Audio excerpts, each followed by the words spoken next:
Aujourd'hui nous sommes le 2 mars, du coup mon challenge du mois de février intitulé Petit mois, petite lecture est terminé et le but était de lire des livres qui faisaient environ plus ou moins 200 pages mais qui étaient souvent de poche, souvent petits, pour faire en sorte de vider la pile à lire de petits livres qui étaient présents dans ma bibliothèque. Et du coup je vais vous faire un petit bilan et je vais vous résumer, je vais vous parler de mes avis sur les livres que j'ai pu lire et vous me présenter aussi ceux que je n'ai pas pu lire. Voici la pile des livres que j'ai pu lire et donc je vais vous donner mon avis sur ces petits romans. Et voici les 4 livres que je n'ai pas lus. Dans les 4 livres que je n'ai pas lus, il y a le livre de Mathias Malzieu, le livre de John Steinbeck, le livre de Delphine de Vigan et le livre de Samuel Sadonnet que je compte quand même lire, hein. Ils seront dans ma pile à lire de février de 2017 si jamais je ne les ai pas lus d'ici là, mais voilà, j'ai pas eu le temps, j'avais pas la tête à lire ceux-là à ce moment-là, donc la prochaine fois on verra. En tout cas je vous remercie d'avoir été aussi nombreux à participer dans le groupe Facebook. On était plus de 160 je crois, donc 160, 170 bref, et il y en a vraiment beaucoup qui étaient très actifs vu que moi j'avais un mois assez chargé, plein de choses dans ma vie,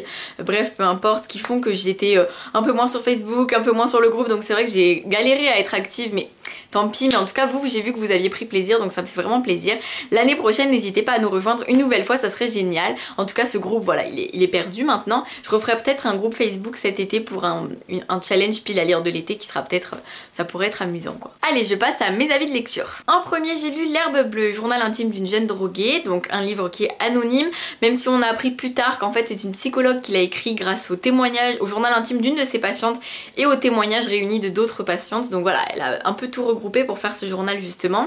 Et c'est l'histoire d'une jeune fille qui à la base était une fille totalement normale, puis qui un jour va plonger dans la drogue et découvrir ses effets. Bon bien sûr là ce n'est pas de la petite drogue qui va juste faire comme tous ceux qui fument de la drogue à notre âge malheureusement ou quoi. Bref là c'est vraiment beaucoup plus grave, ça peut commencer par la petite fumette mais ça finit par les piqûres, donc bon voilà, c'est vraiment pas joyeux et j'avais vraiment envie de le découvrir. Donc moi j'ai vraiment apprécié l'histoire dans le sens où ça donne vraiment c'est très réaliste en fait. On va dire que ce que j'ai pas apprécié c'est le côté journal intime qui fait très puéril par rapport à la jeune fille qui a 15 ans quand même. Oui, elle a 15 ans, donc c'est vrai que le style faisait parfois vraiment bébé je trouve, mais finalement ça faisait réaliste au final. On se rendait compte que quelqu'un d'aussi naïf, aussi jeune peut tomber dans un truc aussi difficile, aussi horrible, et du coup c'est pour ça que voilà, j'ai vraiment apprécié le côté réaliste du livre, le côté affreusement réaliste justement, et c'est vrai que ça m'a plu. Je pense que voilà, c'est un livre qu'il faut lire, c'est pas une lecture de dingue mais c'est quand même un bon livre et ça vous apportera des choses assez intéressantes à propos de cet univers qui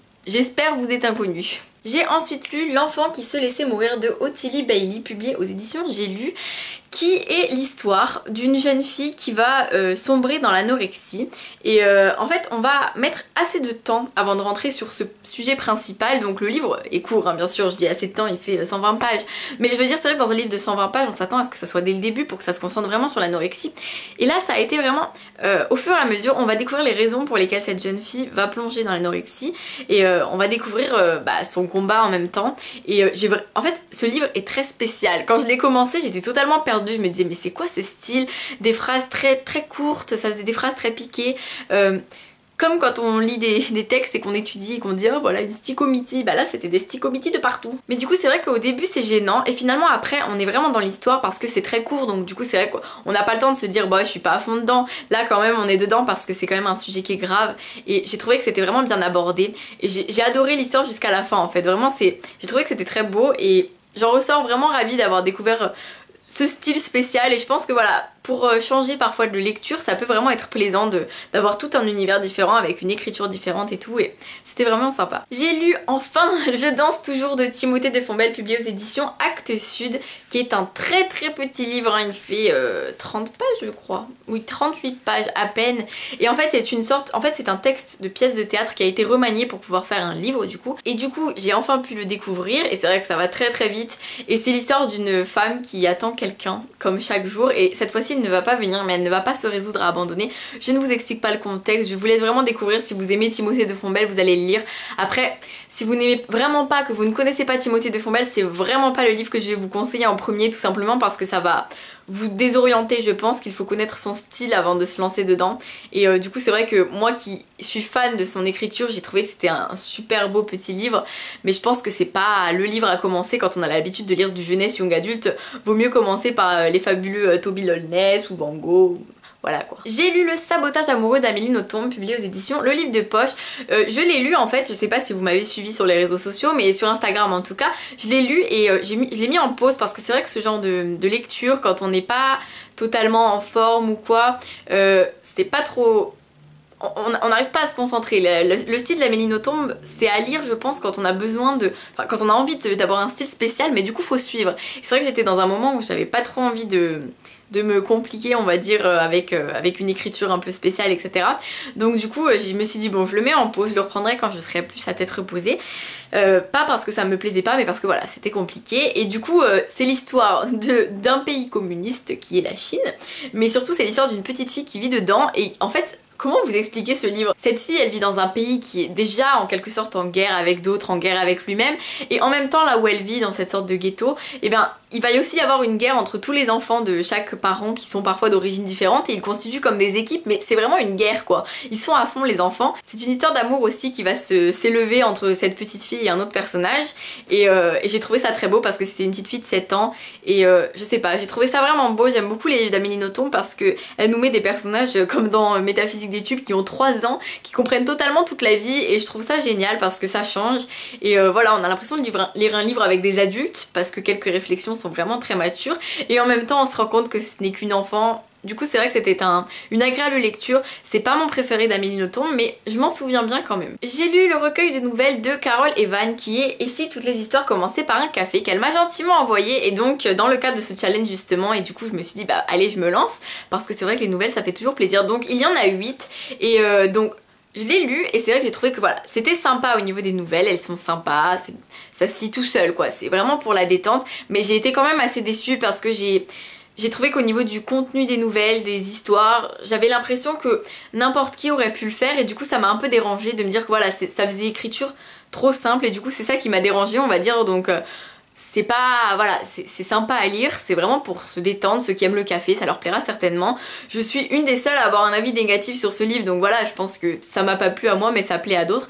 En tout cas, moi, c'est pas le livre que je recommande le plus, mais bon, après, je pense que si vous avez vraiment envie de quelque chose qui vous prend pas la tête, ça peut quand même être sympa.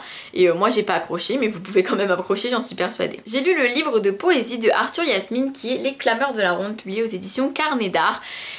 Comment vous parler de ce livre sans trop vous en dire? C'est un livre qui, en fait, c'est un endroit, on va dire, où sont réunies plusieurs choses. Il y a des poèmes de l'auteur qui va nous parler de la poésie en globalité, et qui va aussi nous parler de l'amour, de son histoire d'amour, de l'échec de son histoire d'amour. Et donc dans ce livre, on va avoir des poèmes plus ou moins longs, des poèmes en vers ou en prose, on va avoir des échanges épistolaires, et du coup c'est vrai que c'est vraiment varié. Moi qui ne lis pas de poésie, je peux pas vous faire un avis vraiment bon on va dire, parce que alors, comment vous dire, je ne suis pas non plus trop calée, mais ça m'a fait du bien de changer un peu, et c'est vrai que c'était vraiment très agréable à lire. Je pense que si vous n'aimez pas la poésie, c'est pas non plus le truc que je vais vous recommander le plus, mais c'était quand même agréable de changer, et je pense que si Arthur Yasmine écrivait un livre, je pense qu'il aurait vraiment un style magnifique pour écrire un roman on va dire, parce que c'est vrai que j'ai vraiment adoré la plume, et du coup bah c'est intéressant et c'est à voir, à envisager peut-être. Avant-dernière lecture, j'ai lu Le Flûtiste Invisible de Philippe Labro, publié aux éditions Gallimard. Donc c'est un roman qui raconte, on va dire, le hasard de la vie. Il y a 3 nouvelles qui sont à chaque fois dirigées par ce chant invisible du flûtiste invisible. Un chant que personne n'entend vraiment mais qui est là et qui va relier des destins. Et donc dans les 3 nouvelles on va avoir ce genre de destin justement. Donc il y a la première nouvelle qui est à propos d'un paquebot qui va vers l'Amérique et d'une histoire d'amour.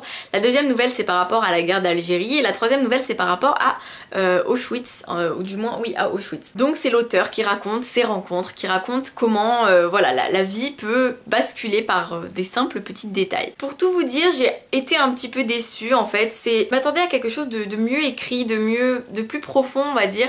Et c'est vrai que du coup j'étais un peu déçue parce que j'ai trouvé que c'était assez bref on va dire, décrit de manière brève. C'était sympa à lire, voilà, c'était sympa, ça m'a détendu, j'ai passé un bon moment de lecture, mais après j'étais en mode c'est que ça quoi, j'attendais plus, j'avais envie de lire quelque chose de plus complet, de plus émouvant, voilà. Donc du coup c'est vrai que ça m'a un petit peu déçue, mais après en globalité c'était une bonne lecture que je recommande vraiment. Si jamais vous connaissez l'auteur et que vous aimez sa plume, bah alors ça vous plaira certainement. Après si vous connaissez pas, c'est pas le truc que je vais vous recommander en priorité malheureusement, mais c'était sympa quoi, c'était un bon moment de détente on va dire. Et enfin dernière lecture que j'ai lue pour ce challenge, c'est Je voudrais que quelqu'un m'attende quelque part de Anna Gavalda, publié aux éditions J'ai lu. C'est un petit recueil de 12 nouvelles et 12 nouvelles qui sont à propos de gens qu'on croise tous les jours, de personnes qui peuvent être nous, qui peuvent être nos voisins, qui peuvent être notre famille et des gens qui ont besoin d'attention, ont besoin de quelqu'un, on aimerait que quelqu'un les attende vraiment, aimerait que l'amour ne soit pas que frivole, ne soit pas que pour un temps et se finisse, enfin bref,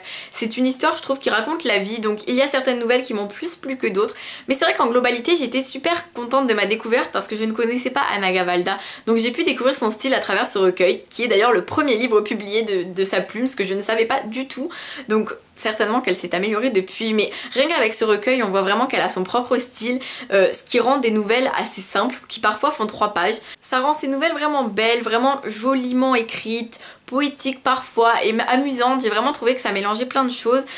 Il manquait des petites choses évidemment, c'est pas un coup de cœur, c'est pas une lecture mémorable, mais c'était quand même quelque chose d'assez prenant et c'est vrai que j'ai vraiment apprécié, donc pour découvrir la plume d'Anna Gavalda, j'ai trouvé que c'était pas mal quand même parce que je n'ai pas été déçue du tout. J'avais un objectif de 12 et j'en ai lu 8, donc du coup 8 c'est pas mal, sachant qu'à côté j'ai quand même lu des lectures pour moi, pour la fac et des services de presse, donc du coup c'est vrai que c'était pas mal du tout comme bilan, je suis assez satisfaite, donc voilà, comme je vous l'ai dit, le challenge je le referai chaque mois de février parce que je trouve que c'est une bonne idée, ça me permet de vider mes petits livres, bon j'espère qu'à un moment je pourrais ne plus le faire, comme ça voudra dire que j'ai plus de petits livres à lire. Non je rigole, je sais que les livres de toute façon j'arrive pas à arrêter quand je vais dans des boutiques d'occasion d'acheter des livres de poche, c'est plus fort que moi, les livres de poche à 50 centimes c'est, on a envie, on connaît pas l'auteur, on connaît rien mais le résumé donne envie donc voilà j'achète. Bref du coup je referai ce challenge l'année prochaine, ne vous inquiétez pas. Au niveau du groupe Facebook, celui-ci je vais le quitter du coup, donc si je sais qu'il y a des gens qui veulent peut-être y rester, peu importe, moi en tout cas je vais le quitter et j'en referai peut-être un en juillet août pour un challenge de l'été, du coup ça serait plutôt pas mal je pense. Du coup je vous laisse, je vous retrouve samedi pour un J'ai lu normalement et après tout va s'enchaîner très vite, après il va y avoir le salon du livre donc vous aurez mon programme à l'avance, ne vous inquiétez pas.